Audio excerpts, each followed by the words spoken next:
Halo teman-teman yang sudah memasuki kursus online Yulianas Learning.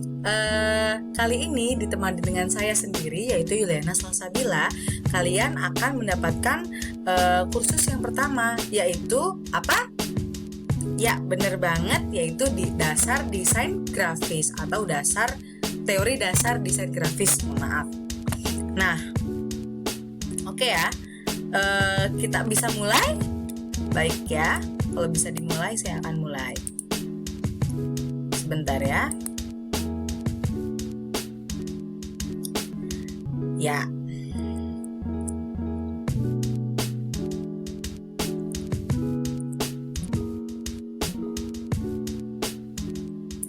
Ya. Dasar desain grafis. Nah, di dalam dasar desain grafis ini ada dua aspek ya, atau dua submateri, yaitu yang pertama ada elemen dalam desain dan yang kedua ada prinsip desain. Ya, oke, kita bahas satu persatu ya.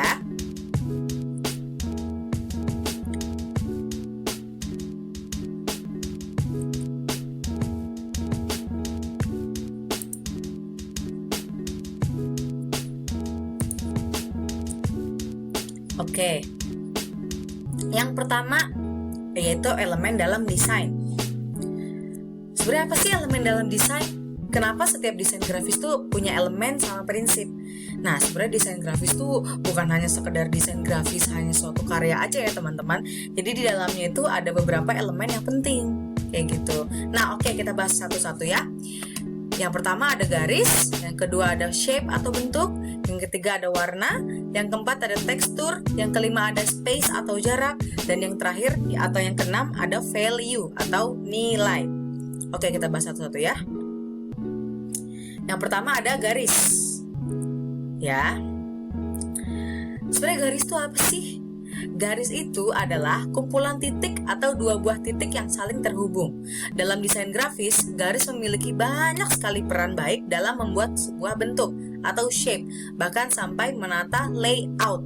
Jadi garis itu kan kumpulan titik-titik ya, dan kumpulan dari garis itu bisa membentuk suatu bangun ruang atau bangun datar, yaitu adalah shape atau bentuk ya. Mari kita lanjut. Nah, di sini ada jenis-jenis garis ya. Di sini ada berapa nih? Ada 12 ya.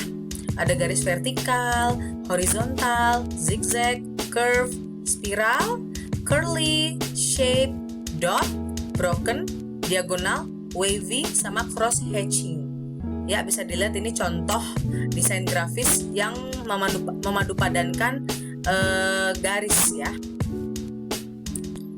Oke, kita lanjut ke slide berikutnya. Yaitu ada shape. Nah, apa sih sebenarnya shape itu? Asik. Shape merupakan kumpulan dari garis yang saling berhubungan. Dalam desain grafis, shape sangat penting karena dapat mengkomunikasikan gagasan dengan lebih jelas jika dibanding tulisan. Shape juga bisa digunakan untuk membuat layout. Jadi ingat ya teman-teman, mudahnya seperti ini. Shape atau bentuk adalah gabungan dari beberapa garis yang membentuk suatu bangun datar ya. Seperti itu ya teman-teman. Gampang banget pokoknya. Oke, ini di sini ada contoh shape ya. Jadi di sini ada suatu desain grafis, dia membentuk desainnya itu dari gabungan beberapa shape nih, atau gabungan beberapa garis yang membentuk menjadi shape gini. Keren ya teman-teman. Oke, kita lanjut ya. Nah, di sini ada jenis-jenis shape. Ada dua ya, ada geometric shapes sama organic shapes. Kalau geometric shapes itu lebih bangun datar yang sering kita jumpai gitu ya. Kayak misal persegi, persegi panjang, lingkaran, segi 5, segi 3, segi 6, bentuk segitiga gabungan seperti ini, segi 6 juga. Dan di sini ada bentuk shape yang terdiri suatu shape yang terdiri dari beberapa shape ini. Shape yang terdiri dari beberapa shape. Ya, bisa lah seperti itu. Lalu di sini ada organic shapes, yaitu organic shapes itu bentuk-bentuk yang dihasilkan oleh ciptaan alam gitu. Kayak misalkan daun, tumbuh-tumbuhan, hewan gitu ya. Kayak di sini kan ada bentuk daun, di sini ada kayak bentuk bintang laut ya. Di sini kayak ada bentuk apa nih? Alga-alga kayak di laut gitu ya. Jadi organic shape itu yang berbau alam ya, bentuk yang berbau alam atau tumbuh-tumbuhan atau ciptaan Tuhan lah, bisa dibilang seperti itu ya teman-teman ya. Oke, kita lanjut. Lalu di sini ada warna. Nah, ini nih biasanya yang suka desain grafis suka banget nih untuk memadu padankan desainnya supaya bagus pakai warna-warna yang cerah gitu kan. Nah, oke. Selain shape, warna juga merupakan elemen penting dalam desain karena warna bisa menentukan mood atau pesan yang ingin disampaikan. Pengaplikasiannya dalam desain grafis dapat berupa background, warna dalam shape, tulisan dan sebagainya. Jadi warna itu kalau dalam desain grafis itu dia bisa membangun mood atau pesan yang pengen si desainernya sampaikan gitu. Jadi bukan hanya bentuknya aja gitu yang ditekenin, tapi juga ada warna dan ada elemen-elemen yang lain yang dapat menguatkan si pesan atau citra yang ingin disampaikan di desain grafisnya gitu ya teman-teman. Nah, di sini ada teori warna. Ada banyak nih teori warna. Ada warna primer, warna analogus, warna secondary atau warna sekunder, warna complementary atau warna complementary, warna bukan campuran ya, warna pelengkap, ada warna square atau warna yang dihasilkan oleh garis persegi gitu. Jadi kita menghubungkannya dengan garis persegi gitu, set gitu, jadi kayak bentuk kotak. Nah, itu warna-warna square tuh. Bisa juga diambil dari si merah ini, nanti square-nya berarti dia di sini, ke bawah hijau, terus ke biru sini gitu. Itu namanya warna square ya. Terus ada warna split complementary, yaitu warna pelengkap. Split itu warna yang membentuk sudut gitu. Apa ya namanya sebutannya? Intinya warna yang dihasilkan kan ada lingkaran warna. Nah, kalian bisa tarik garis yang membentuk suatu gabungan warna gitu. Itu namanya split complementary kalau menurut saya ya. Lalu di sini ada hue, tint sama shade. Kalau hue, tint sama shade biasanya dipakai untuk mengedit atau memperkuat si warna. Astagfirullahaladzim. Lalu di sini ada jenis warna hue, tint sama shade. Nah, biasanya hue, tint sama shade ini digunakan untuk memainkan warna-warna yang berhubungan dengan foto. Atau misal, jadi kita contoh di sebelah sini, di sebelah kanan ini ada contoh poster ya. Nah, di sini terlihat sekali bahwa warna ini tajam sekali ya, kayak warnanya kenceng gitu, ngejreng gitu ya. Nah, ini butuh bantuan si hue, tint sama shade tadi, karena si hue ini, yang pertama, hue itu biasanya untuk menerangkan berbagai macam warna. Jadi warna-warna di sini tuh terang jadinya ya, warna-warna di sini jadi terang. Hue itu bisa membantu itu. Kalau tint itu lebih ke backgroundnya ini nih, tint. Ini pakai efek tint itu, jadi warna kuning terus dikasih efek tint supaya warna-warna tersebut tuh agak sedikit buram gitu, bukan buram, agak keabu-abuan sedikit gitu, tapi tidak menghilangkan esensi asli dari warna tersebut ya. Kalau shade itu biasanya untuk shadow atau bayangan gitu. Misal kita gambar sebuah pohon, nah di belakangnya biasanya ada bayangan daun-daunannya. Nah, itu bisa pakai shade gitu, warna gelap dari si warna objek yang asli. Itu ya teman-teman ya. Oke, kita lanjut ya. Sebentar, maaf ya, agak sedikit lama. Oke, kita lanjut ya.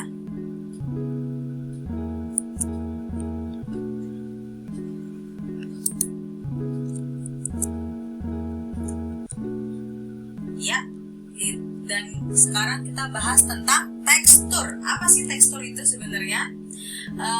Tekstur adalah nilai sebuah permukaan. Tekstur itu bisa bersifat opsional, namun jika tekstur itu digunakan dalam desain grafis dengan akurat, dapat memperkuat pesan yang akan disampaikan. Nih, kita bisa contoh yang gambar sebelah kanan ini.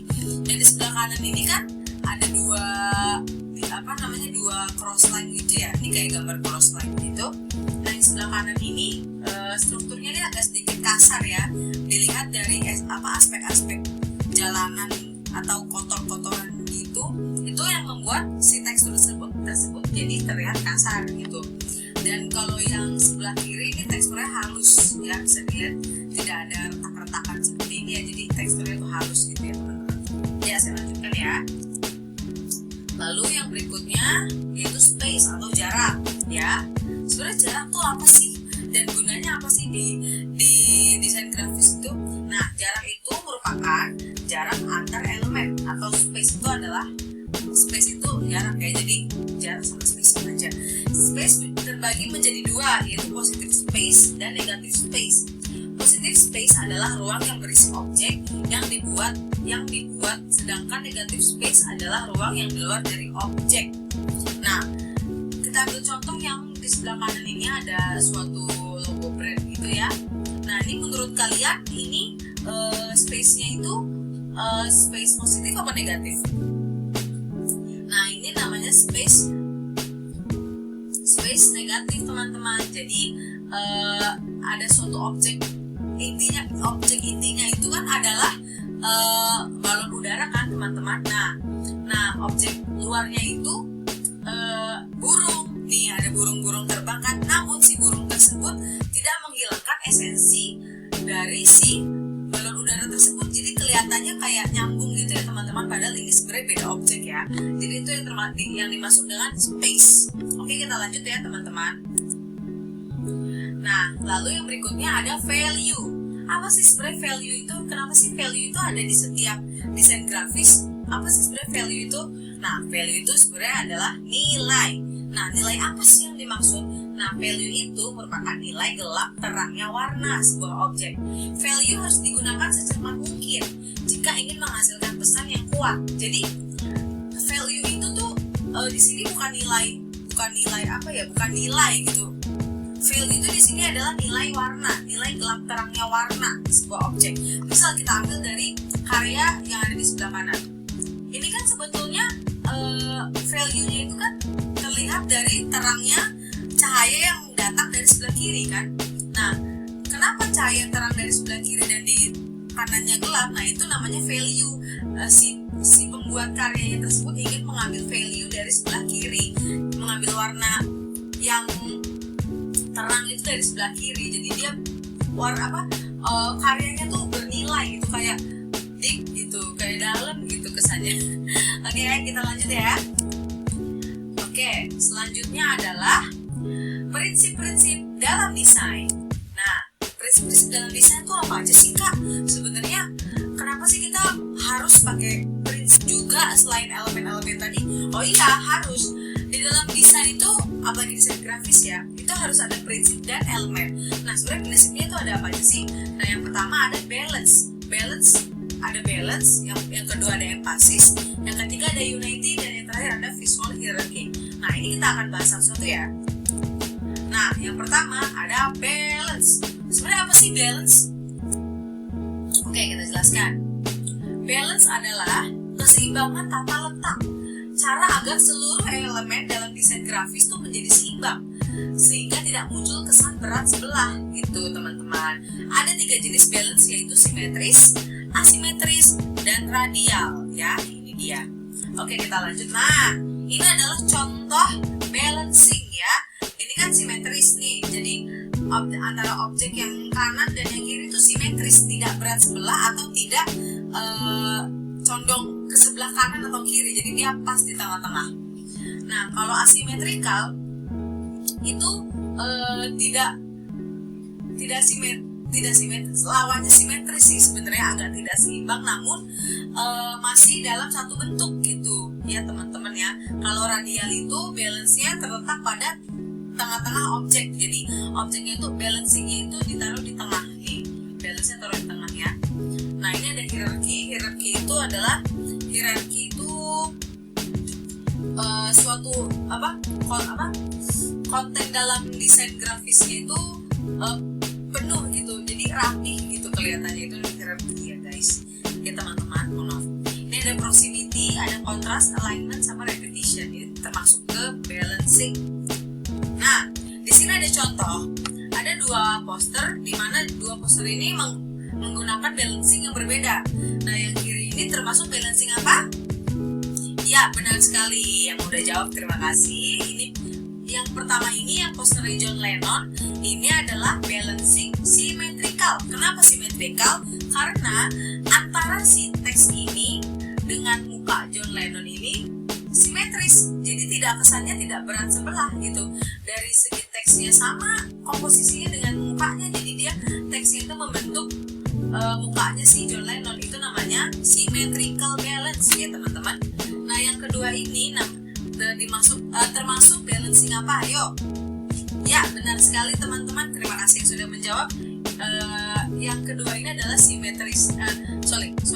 Balance-nya adalah radial balance, yaitu balance-nya itu terletak di tengah-tengah objek, yaitu adalah kopi. Jadi kalian bisa tahu nih, si pembuat posternya pengen nunjukin kalau ini adalah kopi.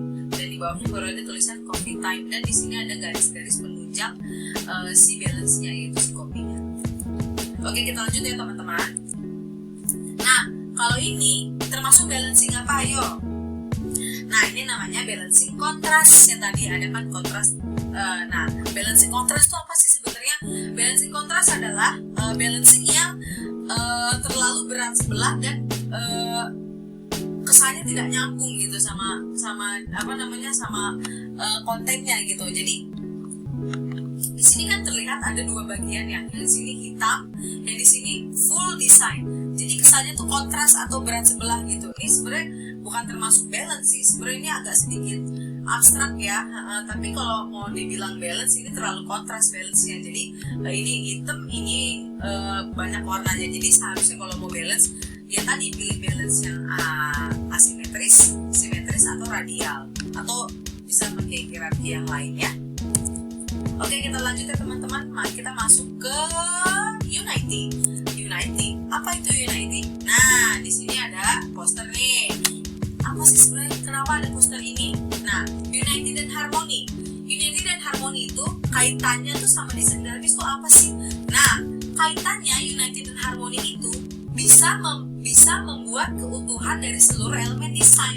Jadi cara Unity dan Harmony ini bisa dicapai dengan keserasian bentuk, warna, dan sebagainya. Nah, kita bisa lihat dari contoh poster yang di sebelah kiri itu adalah poster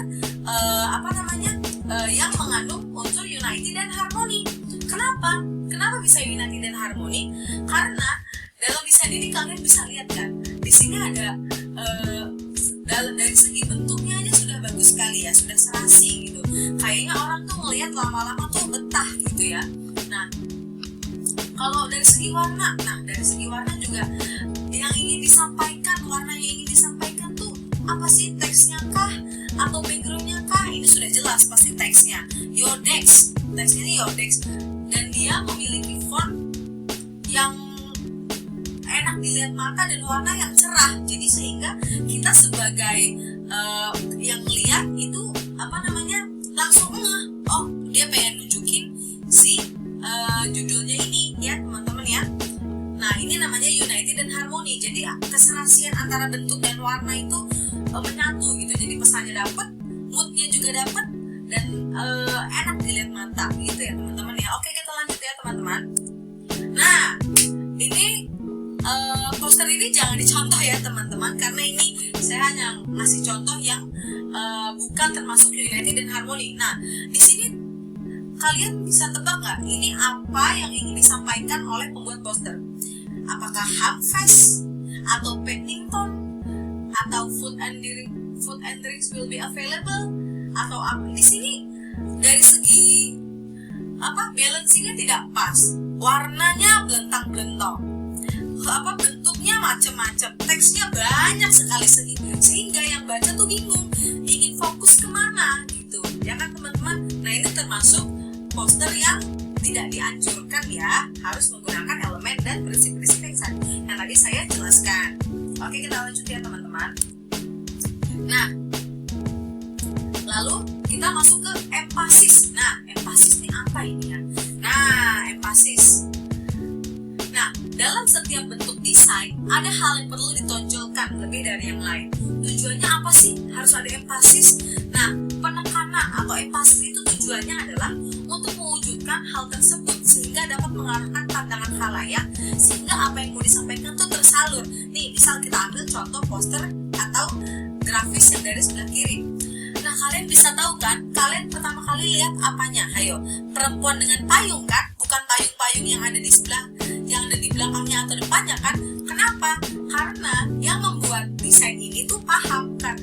Dia menekankan empasis dengan cara menaruh balancing di tengah, radial balance, yaitu dengan menaruh muka wanita dengan payung ini, lalu dengan penekanan unity dan harmoni dengan menggunakan keserasian bentuk dan warnanya itu sesuai.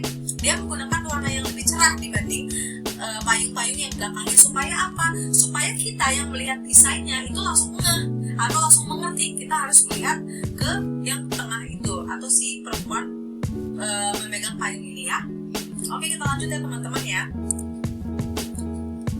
Lalu kita masuk ke yang terakhir yaitu visual hierarchy. Nah, ini apa sih visual hierarchy ini sebenarnya? Nah, visual hierarchy adalah bagaimana pengguna akan memproses informasi pada sebuah karya.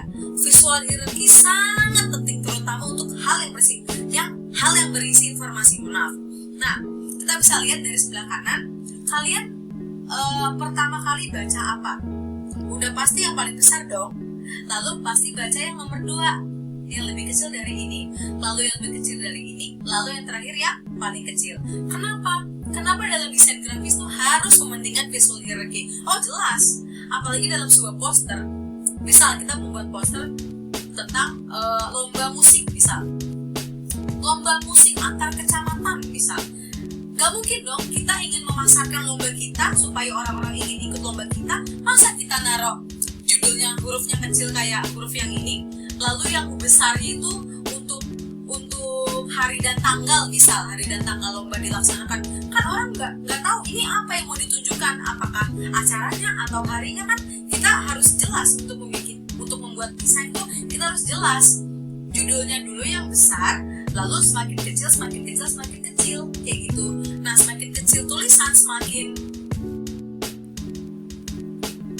kecil juga kepentingan konten tersebut ditulis gitu. Jadi yang paling penting tadi kan judul, terus subjudul atau tema dari acara misalkan. Nah, yang ketiga itu yang lebih kecil dari itu ada konten isi dari acara atau bintang tamu gitu. Nanti yang paling kecil ini yang paling kecil ini bisa untuk sponsorship atau hal-hal lainnya yang ingin disampaikan namun tidak terlalu penting kayak gitu ya teman-teman.